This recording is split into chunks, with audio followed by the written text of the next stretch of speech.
आपण बघत आहोत प्रभू श्रीरामाच्या जयघोषात दंग झालेली ही बच्चे कंपनी। ही मुलं आहेत शिपिंग हँड प्रीस्कूल या शाळेतील। ही शाळा जरी इंग्रजी माध्यमाची असली तरी येथे शिक्षणासोबतच मुलांमध्ये संस्कार आणि संस्कृती रुजवण्यासाठी अथक प्रयत्न केले जातात। याच अनुषंगाने आज शिपिंग हँड प्रीस्कूलच्या वतीनं 22 जानेवारीला होणाऱ्या श्री रामलल्ला मूर्ती स्थापनेच्या स्वागताकरता पंचवटीतील हिरावाडी ते काळाराम मंदिर अशी रॅली काढण्यात आली।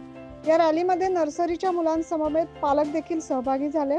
आपण बघू शकतो या चिमुकल्यांनी श्रीराम लक्ष्मण सीता यांची अशी सुंदर वेशभूषा केली आहे आणि जय श्रीरामचा घोष आपण त्यांच्या मंजूळ आवाजात ऐकतोय।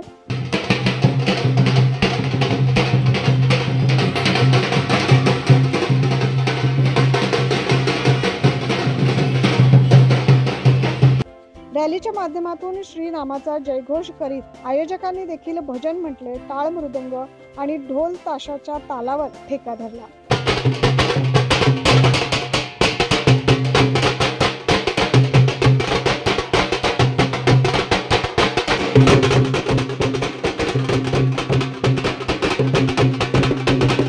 या रॅलीचे आयोजक शिपिंग अँड प्रीस्कूलच्या संचालिका कोमल भंडारी यांनी याबाबत अधिक माहिती दिली। नमस्कार, मी कोमल भंडारी, संचालिका शिपिंग हँड्स प्रीस्कूल। आज शिपिंग हँड्स प्रीस्कूलच्या वतीने माननीय मोदीजींनी डिक्लेअर केल्याप्रमाणे रामोत्सवाच्या अंतर्गत आम्ही हा छोटासा प्रोग्राम कंडक्ट करायचा प्लॅन केला आहे। आजची जी पिढी आहे त्याच्यात संस्कार रुजवण्यासाठी प्रत्येक प्रदेशातली संस्कृती ती जपण्याचा प्रयत्न करून जरी इंग्लिश मीडियम स्कूल असली तरी पण संस्कृतीक्षम शिक्षण देणं आणि नवीन पिढीला संस्कार रोपण करणे हाच एक छोटासा उद्देश लक्षात ठेवून आम्ही इंग्रजी भाषेतही R for Raman, R for Ram आणि आर फॉर रामायणापर्यंत एक करिक्युलम डेव्हलप करून या लहान मुलांवरती हे नवीन भविष्य घडवण्यासाठी नवीन संस्कार रोपणाचा विडा उचलून संस्कृतीक्षम शिक्षण देण्यासाठी छोटे छोटे प्रयोग आमच्या शाळेत नेहमीच करत असतो।